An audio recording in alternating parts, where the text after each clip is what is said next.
Lo primero que vimos fue ley de contrato de trabajo, convenio colectivo de trabajo. ¿Sí? Sí.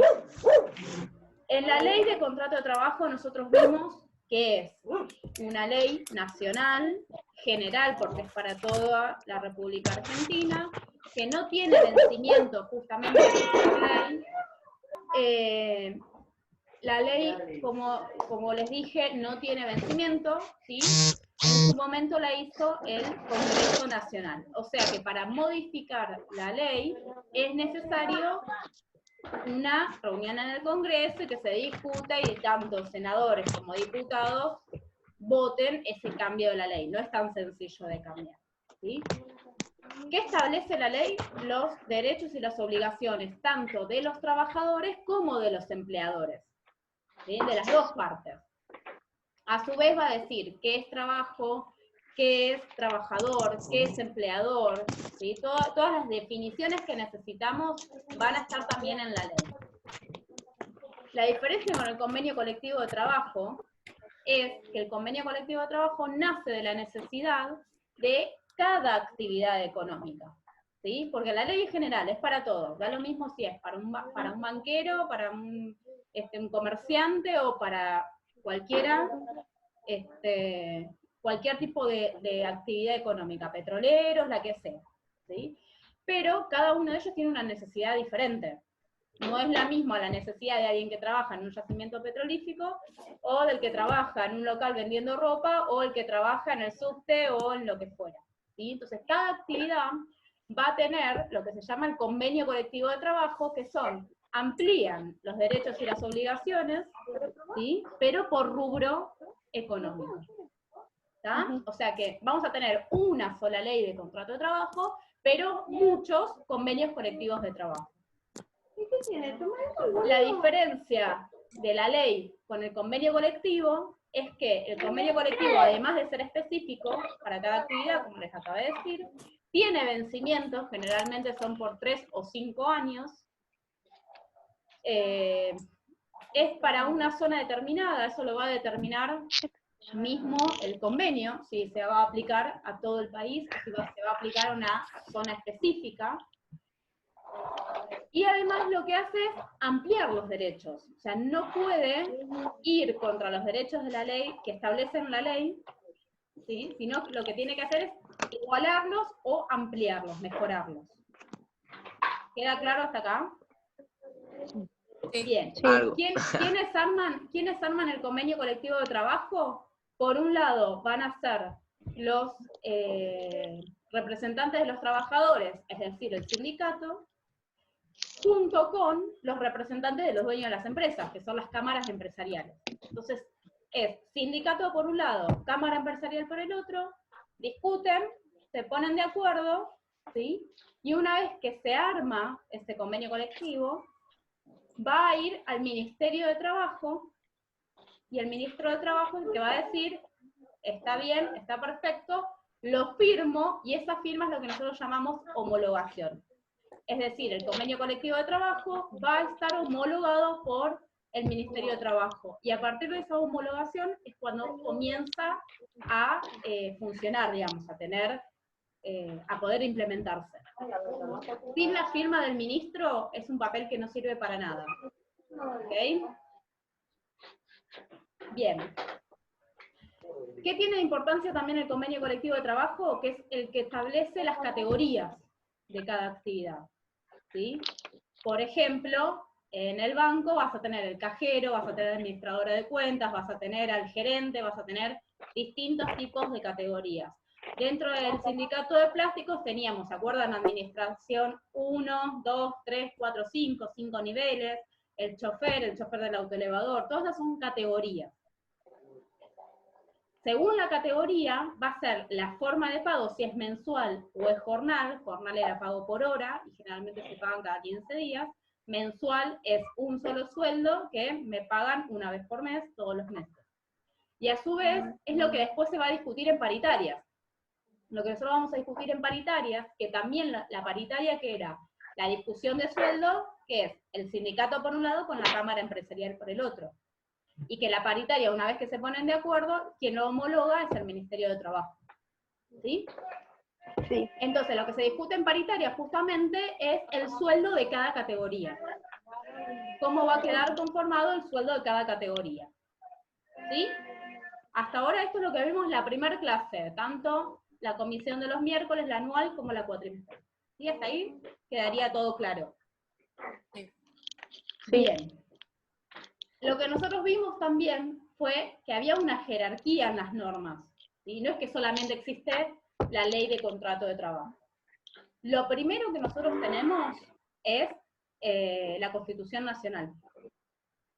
Nada puede contradecir a la Constitución Nacional, ninguna ley. La ley de trabajo no es la excepción. Y en la Constitución Nacional nosotros vimos que había un artículo específicamente que hablaba de trabajo. ¿Se acuerdan cuál es? 14 bis. 14 bis. 14 bis. Exactamente. Muy bien. 14 bis que se había agregado, ¿sí? Allá por los años 40 se había agregado a la Constitución Nacional y que establecía puntualmente la seguridad social. ¿Sí? Seguridad social significa jubilación, significa el pago de asignaciones familiares, significa poder tener también obra social. ¿Sí? Sí. También lo que hacía el 14 bis era limitar las jornadas, que las jornadas no sean eternas. ¿Sí? Después vamos a ver que hay distintos tipos de jornada. Hay jornadas de 8 horas, hay jornadas de 6, hay jornadas de 12, pero que tienen otro tipo de descansos. ¿Sí? Después eso lo vamos a ir viendo más adelante. A su vez, el 14 bis establece las vacaciones pagas, que eso no existe en todas partes del mundo. ¿Sí? Son pocos los países que tienen vacaciones pagas de sus trabajadores. El salario mínimo vital y móvil, esa es otra cosa que no existe en todo el mundo. Y lo que también establecía el 14 bis es que por igual tarea se pague igual sueldo. ¿Sí? Independientemente del sexo, o sea que eso ya es un avance importantísimo en ese momento. Después discutimos si en la práctica se da o no se da, que le paguen igual a las mujeres que a los hombres por el mismo trabajo, ¿sí? Pero en la ley ya estaba establecido desde aquella época. No solamente la diferencia de sexo, sino que las tareas, sea cual sea, estén todas pagas de la misma manera, ¿sí? Bien. Entonces viene primero la Constitución Nacional, que tiene este 14 bis. Después va a venir la Ley de Contrato de Trabajo. Contrato de trabajo. Exacto. Que ahí es el general. Después recién va a venir los convenios colectivos. ¿Está? Sí. Esa es la jerarquía. O sea, que si en el convenio colectivo yo tengo duda sobre algo que va contra la ley, lo que importa es lo que dice la ley, no lo que dice el convenio colectivo. Convenio colectivo. ¿Está? Y si la ley diría algo, no lo dice, pero digo, si diría algo contradictorio a la Constitución, lo que corresponde es lo que dice la Constitución, porque tiene mayor jerarquía. ¿Queda claro hasta ahí? Sí. Perfecto. Seguimos. Dentro de la ley vimos que se definía qué es el trabajo, qué es un trabajador y qué es un empleador. Trabajo es toda actividad lícita. ¿Por qué hace la salvedad de que sea lícita? Porque, exactamente, lícito significa que sea legal. Yo vendo droga, tengo toda una empresa que vende droga, ¿sí? Tengo empleados que la venden, y sin embargo eso no es una actividad económica, porque está penalizado por la ley. ¿Ok? Sí. Ahora, diferente si yo soy un laboratorio, que vendo droga legal. ¿Sí? Si yo vendo droga legal, por ejemplo Bayer, o por ejemplo cualquier laboratorio que ustedes conozcan, ¿sí? Ahí sí tengo una actividad lícita. Porque voy a Bayer, por ejemplo, la vallaspirina. Es algo algo que se vende en la farmacia y que está permitido. Sigue siendo droga. ¿sí? Pero esta está permitida. Entonces, esto sí es actividad económica y sí va a tener todos los derechos y obligaciones que plantea la ley. Si yo vendo cocaína, eso no es una actividad ilícita, no está considerado trabajo y está penalizado por la ley. Hasta ahí ninguna duda. No. A su vez, vemos también lo que es trabajador. Es la persona que se obliga voluntariamente a prestar servicios a cambio de una remuneración. ¿Qué significa lo que acabo de decir? Yo me presento a trabajar sin estar bajo amenaza, sin estar raptada, ¿sí? Yo voy y vengo a mi casa, es porque yo quiero trabajar. Después veo si me gusta o no me gusta o si tengo la necesidad. Esa es otra discusión. Pero yo voy voluntaria al trabajo. No es que mi jefe me tiene secuestrado, ¿sí? Entonces, yo me presento voluntariamente. Presto mis servicios y a cambio voy a recibir un sueldo. Un sueldo que me lo va a pagar mi empleador, mi jefe. Sí. ¿Está? Entonces, en contraposición, un empleador es aquella persona que necesita un trabajador y lo contrata, ¿sí?, para que trabaje para él, y le paga un sueldo a esa persona. ¿Tá? El empleador puede ser una persona física, es decir, un ser humano, identificable con nombre, apellido, DNI, o puede ser una persona jurídica. Jurídica es cuando los dueños de la empresa son dos o más, y es una sociedad. Por ejemplo, McDonald's. McDonald's no es una persona física, McDonald's es una sociedad. Hay muchísimos dueños. ¿Tá? Eso es una persona jurídica. Después pasamos a lo que era una empresa. Empezamos a la introducción de que era una empresa. Estamos hablando de trabajador, estamos hablando de empresario. Vamos a hablar de lo que es una empresa. Entonces, una empresa es una organización, ¿sí? Una organización que puede ser civil o comercial. Si es civil, por ejemplo, una fundación, no tiene fines de lucro. ¿Qué significa? Que su fin último no es ganar dinero. El fin único, por ejemplo, de una fundación puede ser, no sé, llevar agua a los lugares que no tengan acceso al agua. ¿Sí? Cruz Roja. La Cruz Roja, por ejemplo, también.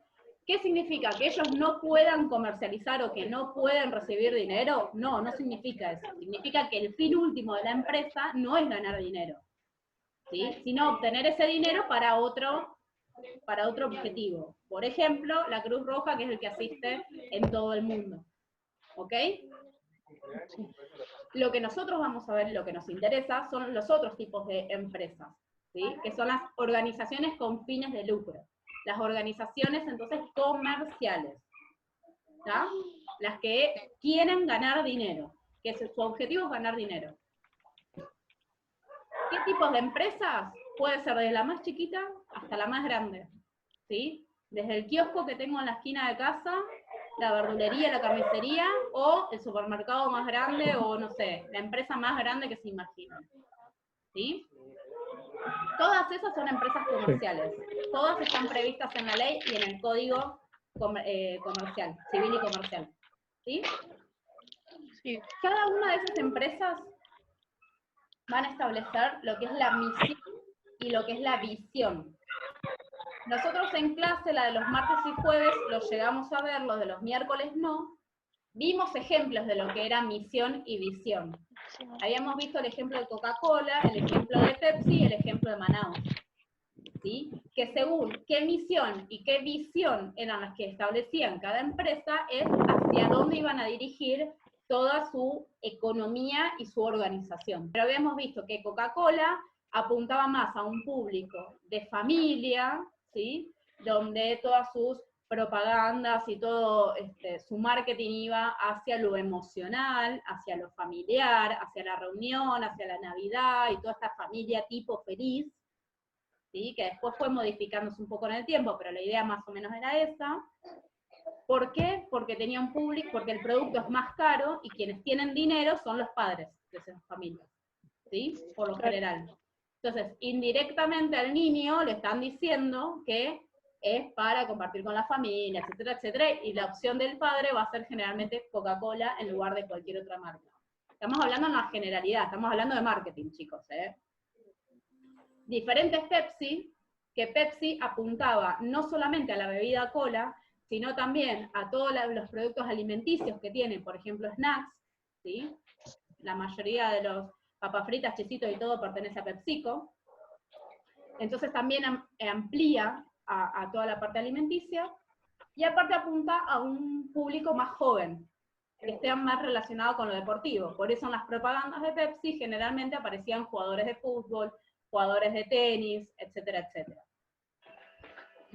Y Manaos Manaos es una empresa que sabía que entraba a competir en un territorio que estaba en manos de internacionales y que era muy difícil competir con Coca-Cola o con Pepsi, porque si bien Pepsi y Coca-Cola tienen una competencia, tienen ya un público ganado que es el 80% del público. Entonces compiten, pero compiten hasta ahí. Manaos tenía que entrar en ese mercado, que es muy difícil de entrar, sobre todo siendo una marca nacional relativamente pequeña, ¿sí? Entonces, ¿cómo entra Manaos? ¿Cuál es el espectro? ¿Y cuál es su misión y su visión?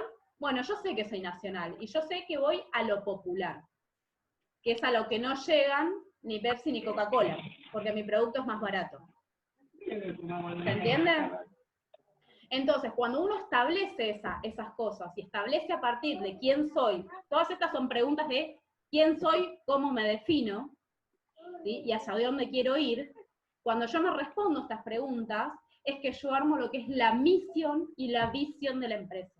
Entonces, a partir de esos conceptos, es que la empresa va a empezar a establecer todas sus políticas y su producción, y sus propagandas, y dónde va a destinar dinero, si me conviene destinar en el marketing, si me conviene destinar en la calidad, si me conviene destinar en crecer como una planta, ¿sí? En invertir en edificios o en maquinaria. Entonces, yo primero lo que tengo que ver es cuál es la misión y cuál es la visión de esa empresa. Visión sería con P corta, entonces, ¿dónde queremos ir? ¿Sí? ¿Cuál es mi horizonte? ¿Hacia dónde quiero llegar? ¿Sí? Por ejemplo, Manaos, la idea era introducirse en el mercado. ¿Sí? Esa es la visión de la empresa. Yo quiero ser una marca popular, nacional, y por eso ponen al Chaqueño Palavecino, por ejemplo, ¿sí? Nacional y popular. Quiero quedarme en eso, ¿sí? No me interesa que me reconozcan como una marca extranjera, ¿ok? Entonces, su misión y su visión va a ser justamente eso, ganar territorio en lo popular y en lo argentino. La misión, poneme, va a ser el cómo voy a llegar a eso. ¿Cómo voy a llegar a ser una marca popular? Y después de definir la misión, el cómo, lo que voy a definir cuáles son las políticas de la empresa, qué es lo que va a estar permitido dentro de la empresa y qué es lo que no va a estar permitido. Esas son las políticas, ese es el reglamento interno de la empresa. Nosotros como recursos humanos tenemos que conocer, cuando entramos a una empresa, cuáles son esos 3 puntos. ¿Qué es la misión? ¿Cuál es la visión? ¿Y cuáles son las políticas de la empresa? ¿Sí? ¿Por qué? ¿Para ser expertos de la empresa porque nosotros lo podamos cambiar? No, nosotros no vamos a poder cambiar nada de todo eso. Pero sí lo tenemos que saber porque si hay algún conflicto dentro de la empresa, nosotros no podemos contradecir lo que los deseos que impuso la empresa, ¿sí? O las políticas de la empresa. Los comportamientos van a tener que ser acorde a esa política. A su vez, la empresa va a tener 2 factores. Uno es el factor humano y otro es el factor económico. ¿Sí? Factor humano es importantísimo. Algunos me pusieron que solamente tenían factor económico. El factor humano son los trabajadores. ¿Tá? Desde el que barre el piso hasta el dueño de la empresa. Todo eso es factor humano. Es lo que nosotros, que vamos a trabajar en el área de recursos humanos, es lo que tenemos que tener más en cuenta, más que el factor económico. Porque el factor económico lo van a manejar otros en la empresa.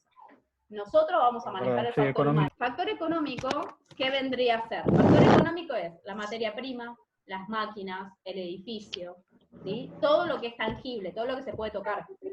Pero también todas aquellas deudas y todas aquellas ganancias que tengan los empresarios. Eso forma parte del factor económico de la empresa. Y forma parte del patrimonio de la empresa. Por lo tanto, un patrimonio, en este caso patrimonio de la empresa, sería todos aquellos recursos humanos más los recursos económicos, incluyendo deudas, incluyendo obligaciones. Obligaciones son cosas que yo tengo que pagar. Por ejemplo, a mí, las obligaciones de todos nosotros son los servicios públicos, ¿sí? Agua, luz, gas, vos sabés que todos los meses te van a venir. Esa es una obligación. No estás en deuda, si es un compromiso que vos tenés que pagar. ¿Sí? Compromiso y obligación se refieren a eso, a pagos que vos tenés que hacer periódicos. Deudas es lo que yo tendría que haber pagado y no pude pagar por X motivo. ¿Ah? Y ganancias es todo lo que es plata que entra, que me queda a mí para uso, para reinvertir o para uso propio personal. ¿Eso forma parte del patrimonio? Todo eso es patrimonio. Todo eso forma parte del patrimonio. Además de los recursos humanos, además de la maquinaria, además de la materia prima, además de los productos, etcétera, etcétera, etcétera. Dentro de contabilidad, lo que yo acabo de decir, esto de obligaciones, deudas, ganancias, etcétera, dentro de contabilidad se llama activo o pasivo. ¿Sí? El activo vendría a ser, en una definición más o menos, vendría a ser todo lo que tengo. ¿Sí? El activo. Todo lo que tengo y que me puede generar ganancia. Una máquina funcionando es un activo. ¿Sí? Un trabajador es un activo. ¿Sí? Un producto terminado, listo para vender, es un activo. ¿Está? Y pasivo vendría a ser todo lo que no tengo o que no me genera ganancia. Por ejemplo, una máquina que se me rompió y no la pude arreglar, pasa a ser parte de mi pasivo, porque no me genera ganancia. ¿Está? Salvo que la venda y esa venta me genere una ganancia y pasaría a ser un activo. Pero si yo la tengo ahí tirada porque no la puedo arreglar y no la puedo vender, por ahora es parte de mi pasivo. ¿Sí? Sí. No me genera deuda, pero tampoco me genera ganancia. Y después vimos que hay distintos tipos de empresas. ¿Está?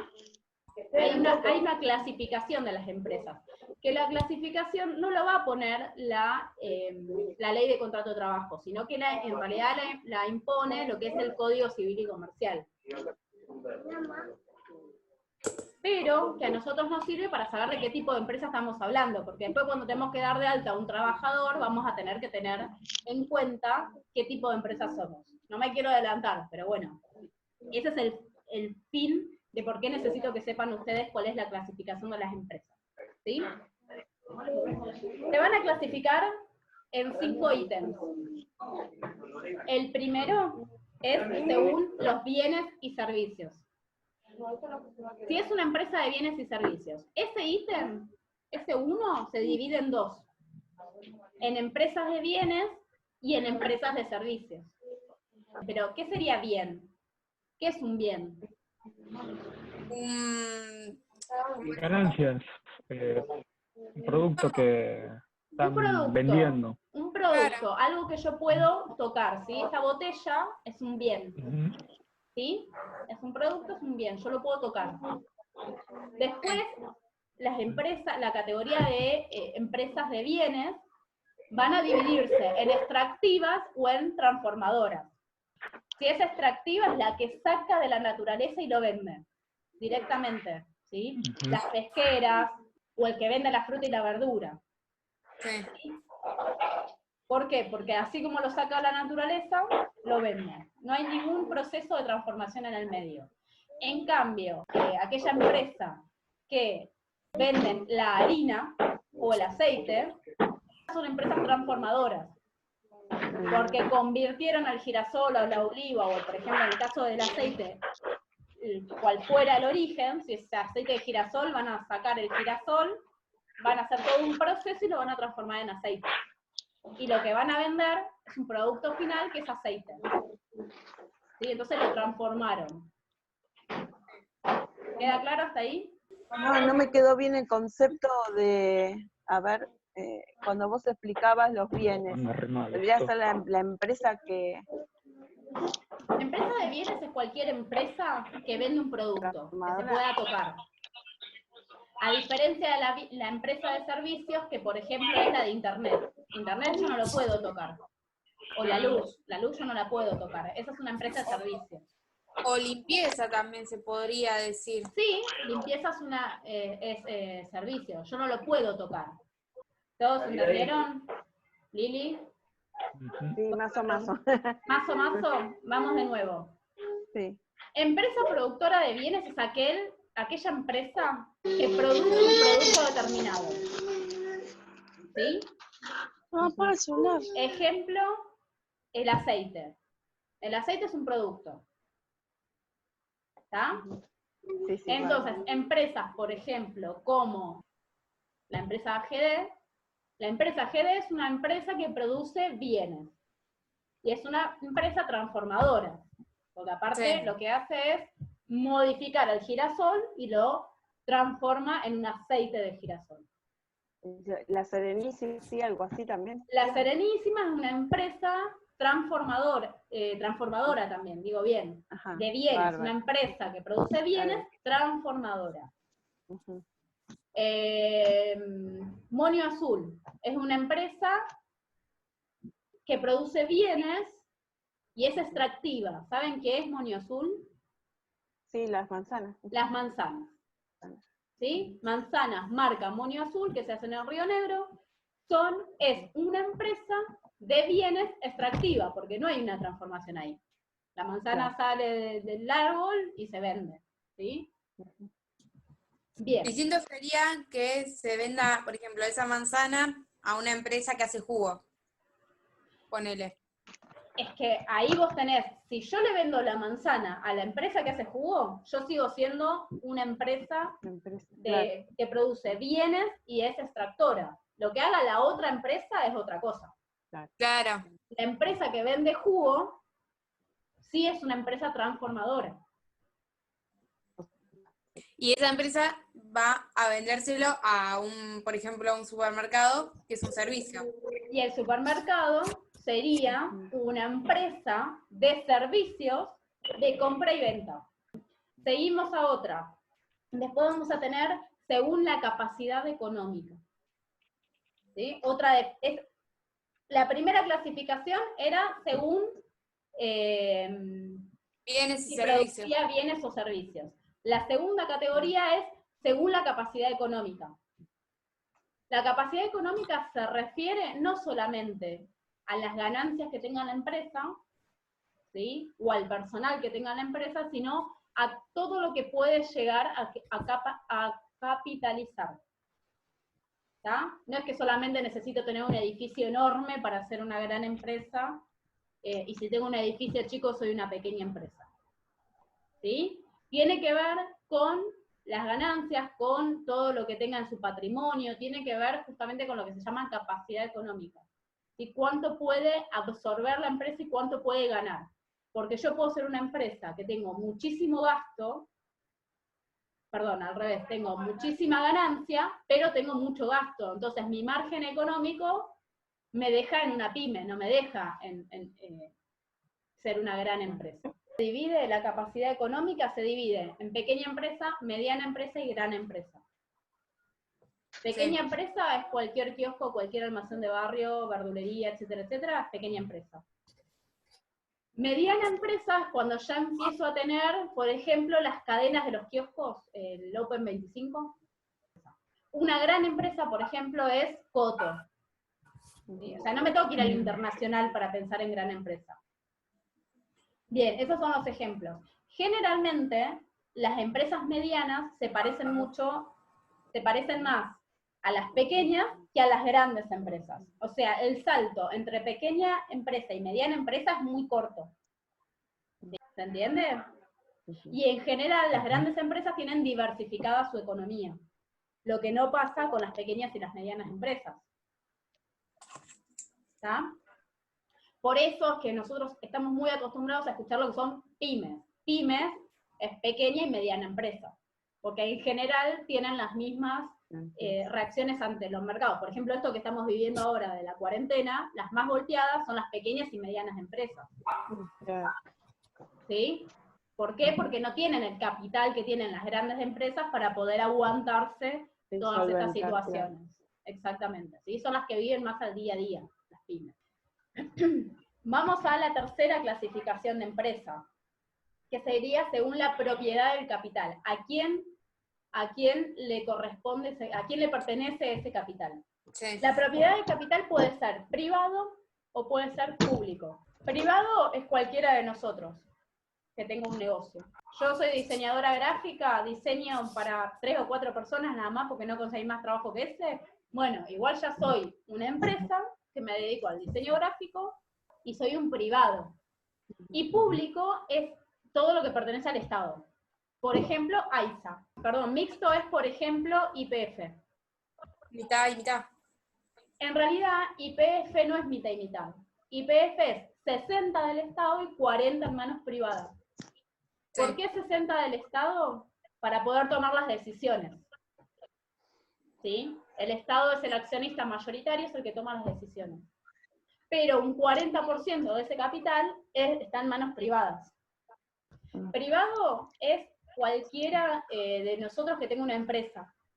Manos privadas es que no pertenece al Estado. No importa si es nacional, si es internacional, si es de uno, si es de dos, no importa. Privado es aquel que no pertenece al Estado. Exactamente la oposición a ser una empresa pública o estatal, ¿sí? Que solamente pertenece al Estado. Y mixto era justamente esto que les decía recién.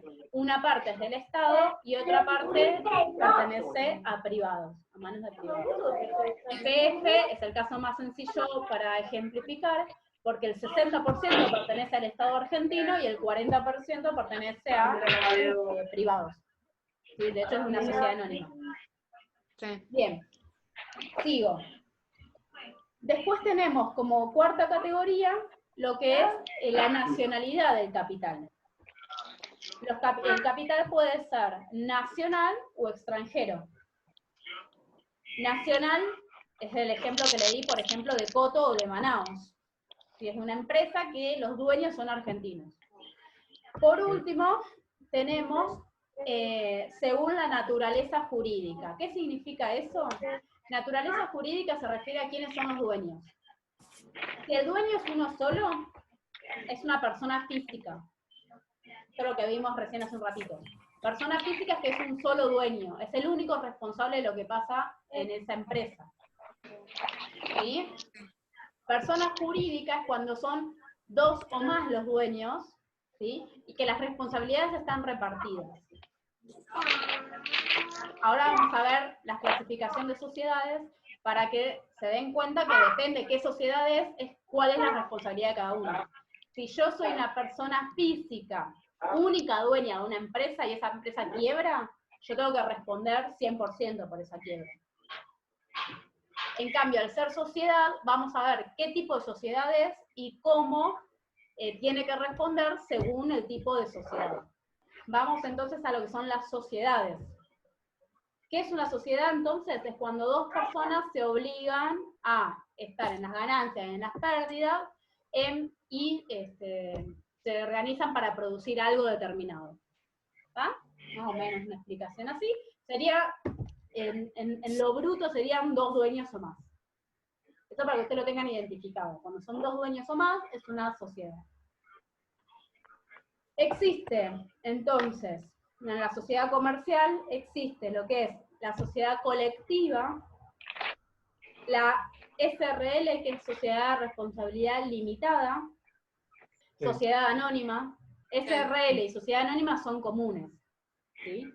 Después hay otros tipos de sociedades como la sociedad comandita simple, la sociedad comandita por acciones, de capital e industria, que esas son más complicadas de entender, no me interesa que las sepan en detalle, eso tiene que ver con quién es responsable de quién, si yo puse el capital, si soy responsable después del que toma decisiones o no, o si solamente respondo con el capital que puse, bueno, tiene que ver con todas esas cuestiones, la diferencia de las distintas categorías de sociedad. ¿Sí? No los quiero embarallar demasiado con esto, sí me interesa que sepan lo que es la SRL, lo que es la sociedad anónima. Sociedad anónima es cuando son sociedad por acciones. Cuando los dueños son 1000 millones, que el que pone plata en la bolsa de acciones es dueño de la empresa. ¿Sí? Es simplemente eso. ¿Tá? La SRL es el que tiene una responsabilidad limitada. ¿Limitada a qué? A responder con los bienes de la empresa. ¿Sí? No ponen plata de su bolsillo la SRL. Después la sociedad colectiva, que es la primera que les dije, es la sociedad donde todos respondemos. O sea, si yo presenté quiebra y vendí todos los bienes de la empresa y aún así no me alcanza para pagar las deudas que tengo, van a venir por mi casa, por las ganancias que tenga, por el auto, por lo que fuera. ¿Sí? Eso es sociedad colectiva. Después tenemos también sociedad anónima con participación del Estado. Esto, por ejemplo, es YPF, lo que yo le explicaba antes. ¿Sí? YPF tiene acciones que están en manos de privados, pero también tiene acciones que están en manos del Estado y que es identificable el Estado. Que en realidad el Estado es la participación mayoritaria. ¿Qué significa eso? El que toma las decisiones. Después está la de accidental o por participación, que por ejemplo es lo que decíamos esto de Grido. Grido, si trabaja con otra empresa, va a tener una sociedad con esa otra empresa, ¿sí? Por participación. Son dos empresas diferentes que se unen para un proyecto determinado. Ejemplo, vender las pizzas y empanadas congeladas en las heladerías. ¿Sí?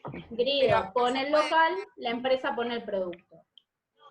Claro, eso te iba a decir, que puede ser ¿es una sociedad colectiva? No, no es colectiva, eso es por participación. Exacto. Lo mismo que, por ejemplo, el Estado llama a concurso para hacer cuadros. ¿Sí? No sé, cualquier cosa. Y yo no sé pintar, pero yo fabrico los marcos. Y me asocio con mi vecina que pinta bárbaro, entonces mi vecina es la que se va a encargar de hacer la pintura y yo soy la que me voy a encargar de hacer los marcos. Entre las dos hacemos el cuadro y lo presentamos, se lo vendemos al Estado. Sí. Ahora, yo voy a responder por el marco, si hay algún problema por el marco, y mi vecina va a responder por la pintura si es que ocasiona algún tipo de inconveniente o si hay algún problema con eso.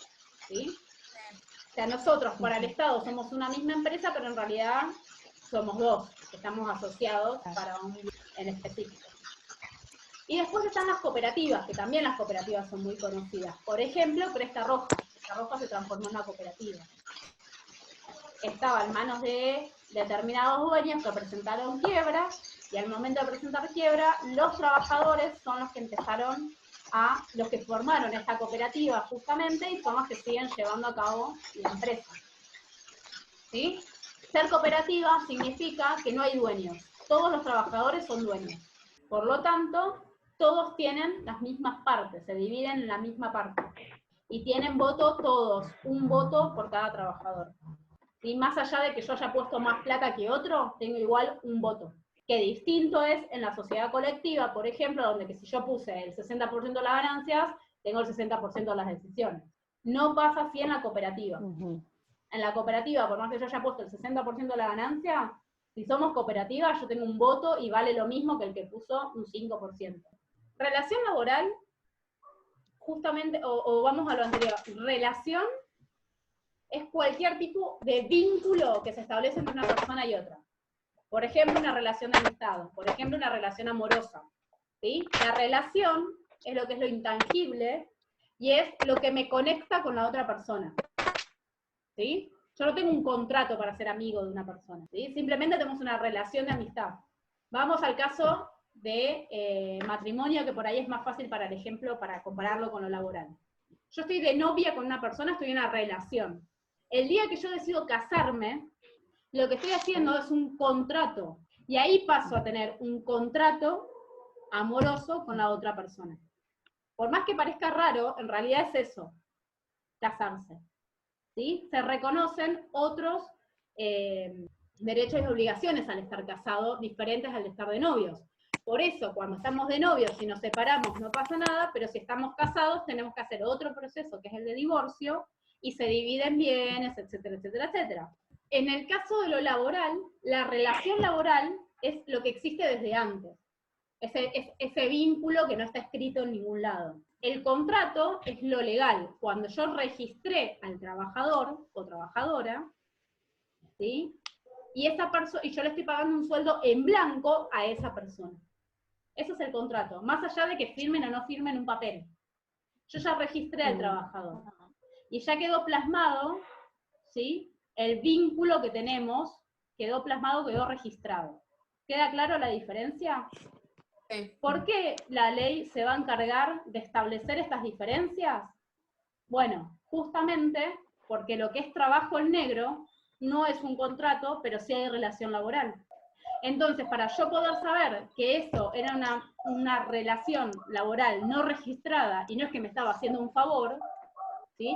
Tenemos que ver si esa persona cumplía un horario, o sea, días y horarios en forma habitual, si prestaba siempre las mismas tareas, si tenía una relación conmigo, por ejemplo, si era un empleado mío, si yo le daba órdenes y él tenía que acatar mis órdenes, ¿sí?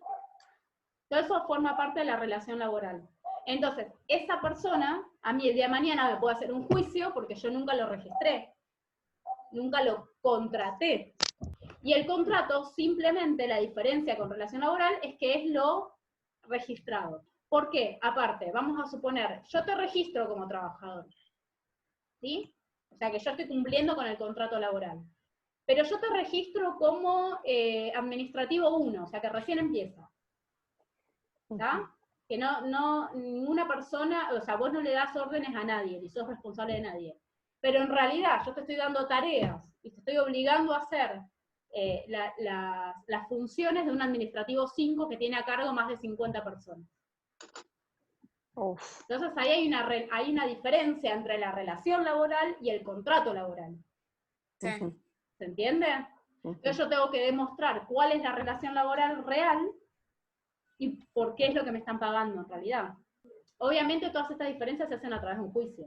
La ley lo que establece cuáles son cuál es la definición de relación y cuál es la definición de contrato para que cuando hayan todos estos tipos de problemas ya estén definidos. No sea el juez el que tenga que decidir qué es una relación laboral o qué es un contrato laboral. Y relación de dependencia justamente es esta relación, este vínculo que tenemos donde uno da las órdenes, que es el empleador, y el trabajador es el que las obedece y el que las tiene que acatar.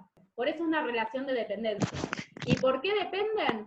Porque el empleador depende del trabajador, de la mano de obra del trabajador, y el trabajador necesita que el empleador le pague el sueldo. Esa es la relación de dependencia. Quien tiene más poder siempre es el empleador. Bueno, si no tienen ninguna duda, damos por terminado, porque